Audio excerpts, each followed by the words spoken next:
60 жртва од пожарот од дискотеката Пулс во Кочани.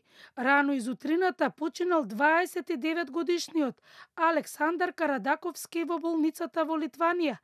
Тој беше најтешко повреден од сите пациенти кои заминаа на лекување надвор од Македонија. Причина за смртта е големото оштетување на белите дробови. И од болницата Наум Охридски потврдија дека кога бил донесен во болницата, бил во екстремно тешка состојба.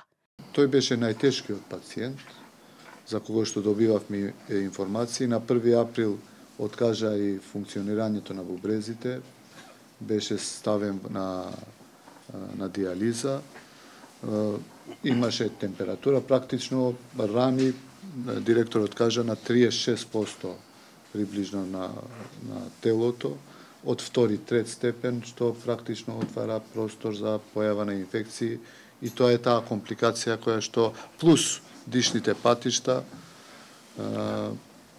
изгореници на дишните патишта околу 90%. Вкупната површина на изгореници е некаде околу 36%, кои што претежно се наоѓаат во пределот на главата, вратот и горните екстремитети, со длабочина од 2 и 3 степен, што самото за себе кажува за интензитетот на пламенот кој што го има зафатено, при што е утврдено со бронхоскопско испитување дека е оштетен голем дел од дишното стебло и као последица на тоа доаѓа до влошување на состојбата, која што на крајот резултирала со подлегнување на повредите. Се уште е критична состојбата на 3 пациенти кои се лекуваат надвор од Македонија.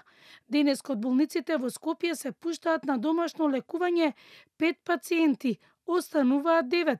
Надвор од Македонија се лекуваат 69 пациенти, 20 од нив се интубирани.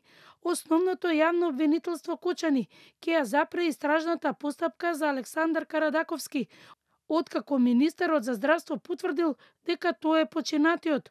Досега во истрагата има 33 луѓе, а работат вкупно 11 обвинители.